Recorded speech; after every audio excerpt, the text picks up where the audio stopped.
ஜாதகத்தில் என்ன நல்லா இருந்தால் ஒரு மனுஷன் வேணுங்கிறத அடைய முடியும் அப்படின்னா ஜாதகத்தில் 9ஆம் பாவம் தான். நம்ம லக்னத்திற்கு 9ஆம் அதிபதியை காலபுருஷனுக்கு 9ஆம் அதிபதியான குரு பார்த்துட்டார் அப்படின்னா சாமி நம்ம கூடவே இருக்குன்னு அர்த்தம்.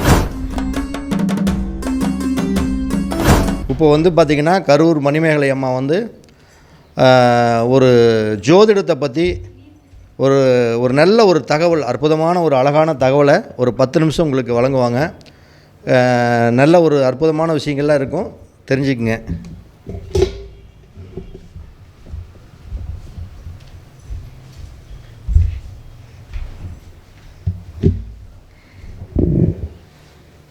அதாவது குரு வாழ்க, குருவே துணை. இங்கு வீட்டில் இருக்கக்கூடிய ஜோதிட சொந்தங்கள் அனைவருக்கும் கரூர் அஸ்ட்ரோமணி மேகலையின் அன்பான வணக்கம். மேடையில் வீட்டில் இருக்கக்கூடிய திரு திண்டுக்கல் ஹரிஹர சர்மா எனது தந்தை, திரு சந்திரன் ஐயா, பரணி பாரதி அண்ணா, இந்த குழு நிர்வாகம், ஆன்லைன் பரணி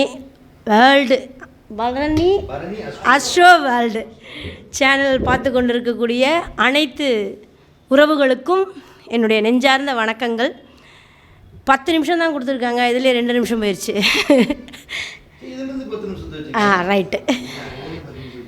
சிம்பிளாக ஒரு ஜோதிடத்தில் எதுமா நல்லா இருக்கணும், 10 நிமிஷத்துக்குள்ளே ஒரு ஷார்ட்டாக ஒரு விஷயத்தை கொடுக்கணும் அப்படின்னா ஜோதிடத்தில் என்ன நல்லா இருந்தால் ஒரு மனுஷன் வேணுங்கிறத அடைய முடியும் அப்படின்னா ஜாதகத்தில் 9ஆம் பாவம் தான்.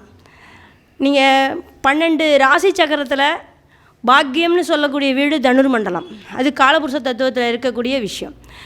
அந்த தனுர் மண்டலமும் சரி, நம்மளுடைய லக்னம் எதுவாக இருந்தாலும் 9ஆம் பாவம் அப்படிங்கிற ஒரு விஷயம் எக்காரணத்தை கொண்டு கிடக்கூடாது. மீன்ஸ் ஒரு பாதகாதிபதி தொடர்போ நீசமோ அந்த பாதகாதிபதி சாரங்களோ அந்த இடத்துல அமரக்கூடாது. பாதகாதிபதி போய் அந்த இடத்துல உட்கார்றதும் சரி, 6, 8, 12க்கு உண்டான கிரகங்கள் அங்கே போய் அமர்ந்தாலும் சரி, அந்த வீடு திதிசூன்யம் ஆனாலும் சரி, இதெல்லாம் பார்த்திங்கன்னா அந்த பாவ ரீதியான கெடுதல். இப்போ அந்த 9ஆம் அதிபதி போய் இருக்கிறத நம்ம அதை எப்படி அனுபவிக்கிறோங்கிறத சொல்கிறது தான் 9ஆம் அதிபதி போய் உட்கார்றது. முதல்ல பாவம்ங்கும்போது நீங்கள் லக்ன புள்ளியிலேருந்து லக்னம் அமர்ந்த வீட்டிலேருந்து எடுத்துக்கிட்டிங்கன்னா 9ஆம் இடம் அப்படிங்கிறது பாவம். அந்த பாவம் நல்லா இருந்துருச்சு அப்படின்னாலே, இன்னும் சொல்லப்போனால் 9ஆம் அதிபதி ஆட்சி பெற்று அல்லது காலபுருஷ தத்துவத்திற்கு 9ஆம் அதிபதியான குரு பகவான் நம்மளுடைய 9ஆம் இடத்துல இருக்குது அப்படின்ட்டாலே, அது எந்த ஒரு கெடுதலான தொடர்பும் பெறலை அப்படின்ட்டாலே உங்களுக்கு கிடைக்கக்கூடிய பாக்கியங்கள் அளவற்றது. எப்படின்னு பார்த்தீங்கன்னா, தெய்வம் எப்பவும் உங்கள் கூடவே இருக்கும்னு அர்த்தம். நீங்கள் சாமி கோயிலுக்கு போகிறீங்க, போகலை, நிறைய பேர் பார்த்தீங்கன்னா நல்ல பண வரவு இருக்கும், நல்ல செல்வாக்கு இருக்கும், உயர்ந்த குடும்பத்தில் பிறந்திருப்பாங்க. உயர்ந்த குடும்பம் மீன்ஸ் ஒரு தர்ம சிந்தனை உள்ள குடும்பம், ஒரு கோயில் நிர்வாகம் போக்குவரத்துன்னு செய்யக்கூடியவங்க. அதில் ஒரு கோயிலில் ஒரு பூஜை பண்ணுறதுக்கு தெய்வம் அனுமதிக்குதுன்னா அதுவே ஒரு பெரிய கொடுப்பனை தான். அவங்க சோத்துக்கு இல்லாமல் இருக்கிறதெல்லாம் அப்பாற்பட்ட விஷயம். அப்போ அந்த புண்ணிய காரியங்களில் இருக்கணும். அப்படி இல்லைன்னா செல்வந்தராக இருப்பாங்க, ஆனால் கோயிலுக்கு போக நேரம் இருக்காது. பிஸ்னஸ் மேனாக இருப்பான், பறந்துக்கிட்டு இருப்பான். ஏன்னா வெளிநாட்டு தொடர்பு அதனுடைய 7ஆம் பாவம் 3 தானே. அப்போது வெளிநாட்டு தொடர்பு கம்யூனிகேஷன் பக்காவாக இருக்கும், ஆனால் கோயில் குளம்லாம் போக மாட்டான். நீங்கள் என்ன போய் டொனேஷன் கேட்டிங்கனாலும், அன்னதானம் கேட்டிங்கனாலும் 10 சிப்பா அரிசி வேணுங்கன்னா சரி எடுத்துட்ருங்க அப்படின்னு சொல்லிட்டு ஆள்கிட்ட சொல்லிடுவான். ஆனால் இவன் போக மாட்டான், இவன் போய் சோறு போட மாட்டான், செய்ய மாட்டான். ஆனால் செல்வம் பணம் எல்லாமே அளவுக்கு அதிகமாக இருக்கும் அந்த பாவத்தில் இருந்ததுன்னா. 2 கேட்டகிரி, பணம் ஒரு கேட்டகிரி, புண்ணியம் ஒரு கேட்டகிரி. இது எப்படி வேணாலும் நம்ம பிரித்து பார்க்கலாம். அது பார்க்குறது என்னென்னா, இன்னொரு கிரகங்கள் பார்க்குறதை வைத்து, இப்போ தொழில் ஸ்தானம் சம்மந்தப்படுதுன்னா அது ஒரு மாதிரி இருக்கும்.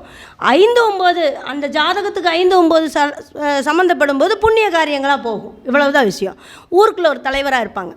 அப்போது இவ்வளவு தர்ம நெறி உடையவன், தர்ம தயாளன், ஆசிரியருக்கு ஒப்பானவன், கவர்மெண்ட் ஜாப்பில் கூட இருக்கலாம், தலைமை பண்புள்ளவன், இதெல்லாமே ஒரு பக்கம் வந்தாலும் இந்த பாவம் கெடலைனால இவ்வளோ மேட்டர் இருக்குது. அதுக்கப்புறம் இந்த பாவ அதிபதின்னு ஒன்று இருக்குல்ல, 9ஆம் அதிபதி, நம்மளுடைய 9ஆம் அதிபதியை இதை விட ஹைலைட் என்னென்னா, நம்ம லக்னத்திற்கு 9ஆம் அதிபதியை காலபுருஷனுக்கு 9ஆம் அதிபதியான குரு பார்த்துட்டார் அப்படின்னா சாமி நம்ம கூடவே இருக்குன்னு அர்த்தம். இது என்னென்னா, நீங்கள் எங்கே போனீங்கனாலும் வண்டி 10 பல்ட்டி, நான் இதெல்லாம் பார்த்துருக்கேன், ஜாதகத்திலே பார்த்துருக்கேன். வண்டி 10 பல்ட்டி அடித்து சப்சாடாக நசுங்கி உள்ளேருந்து ஒரு சின்ன அடி கூட இல்லாமல் பொண்டாட்டி புள்ள எல்லாம் சேஃப்டியாக இருந்து இறங்கினாங்க. இது என்னன்னு கேட்டால், அவனுடைய 9ஆம் அதிபதியை காலபுருஷனுக்கு 9ஆம் அதிபதி தொடர்பு கொள்வது, இது பெரிய விஷயம் இல்லையா? அப்போது இது ஒரு கேட்டகிரி. இன்னொரு கேட்டகிரினா 9ஆம் அதிபதி போய் இருக்கிற நிலை அப்படிங்கும்போது, இப்போ நம்மளுக்கு 9ஆம் அதிபதி, இப்போ எனக்கெல்லாம் பார்த்திங்கன்னா மீன லக்னங்கும் போது 9ஆம் அதிபதி செவ்வாய். இந்த செவ்வாயை குரு பார்க்குறது, குரு தொடர்பு கொள்வது தான் அதோட காரணம். இப்போது நம்மளுடைய 9ஆம் அதிபதி போய் திதி சூன்யத்தில் உட்காரக்கூடாது, அதற்கு 8ஆம் இடத்துல 6, 8, 12 போய் மறையக்கூடாது. இங்கே இன்னொரு மேட்ரு இருக்குது. நீங்கள் இதில் ஜோதிடத்தை பார்த்திங்கன்னா 6, 8, 12 நம்ம ஜாதகத்துலேயும் நினைக்காதீங்க. ஒவ்வொரு பாவத்துக்கும் இந்த விஷயம் உண்டு. 9ஆம் இடம்னா இப்போ எனக்கு விருச்சகம் தான் 9ன்னு வச்சுக்கோங்களேன். அதற்கு 9ஆம் இடத்துக்கு 6, 8, 12 போய் செவ்வாய் உட்காரக்கூடாது. அதுதான் விஷயம். அப்போ என்னென்னா, இயல்பாக நமக்கு ஒரு விஷயம் நமக்கு கிடைக்காது. புண்ணியமோ அல்லது காசு பணமோ செல்வாக்கோ இயல்பாக கிடைக்காது. 6, 8, 12 மறைஞ்சிருச்சுனாலோ, திதி சூன்யத்தில் போய் உட்காந்துருச்சுனாலோ, பாதகாதிபதி சம்மந்தப்பட்டாலோ, ராகு கேதுகளுடைய தொடர்பு கொண்டாலோ கிடைக்காது. அப்போ என்ன பண்ணணும்? உருண்டு புரண்டு தான் நம்ம அந்த பேரை சம்பாதிக்கணும். இதுக்கு யார் ஹெல்ப் பண்ணணும்? காலபுருஷ தத்துவத்திற்கு 9ஆம் அதிபதியான குரு நல்நிலையில் இருக்கும் பட்சத்துக்கு, நடக்கக்கூடிய தசாபுத்திகள் நல்லா இருக்கும் பட்சத்துக்கு, ஒருவேளை உங்களுக்கு குரு யோகியாக இருக்கும் பட்சத்துக்கு ஆட்டோமேட்டிக்காக நமக்கு என்ன ஆகும்? நீ சாதிச்சு வந்துக்கோ அப்படிங்கிற அமைப்பு இருக்கும். பாவம் நீங்கள் இயல்பாகவே செல்வந்தராக பிறந்தீர்கள் என்பதை சொல்லும். இயல்பாகவே புண்ணியம் இருக்கிற குடும்பத்தில் பிறந்திருக்கீங்க, பெரிய ஜமீன்தார் வீட்டில், தலைவர்கள் வீட்டில் பிறந்திருக்கீங்கன்னு பாவம் சொல்லும். ஆனால் அந்த கிரகம் என்ன சொல்லும்னா, அந்த கிரகம் போய் 9ஆம் அதிபதி போய் 9க்கு உண்டானவனோட சேர்ந்து நல்ல இடத்துல இருக்குது அப்படின்னா, நீ போராடி இந்த காலத்தில் நீ ஒரு பெரிய மனுஷனாவ, ஒரு பேரும் புகழும் அடைவ அப்படிங்கிற ஒரு விஷயத்த உங்களுடைய 1-5-9 இருந்தாலும் சரி, சூரியன் செவ்வாய் குருவாக காலபுருஷனுக்கு 1-5-9க்கு உண்டான கிரகங்கள் அந்த 9ஆம் அதிபதியோட தொடர்பு பெற்றாலும் சரி, நீங்கள் வாழ்கிற காலத்தில் அந்த புண்ணியங்களை சேர்த்து ஒரு பெயர் எடுத்து அடுத்த ஜென்ரேஷனுக்கு கொடுப்பீங்க அப்படிங்கிறதுக்கு உண்டான அமைப்பு.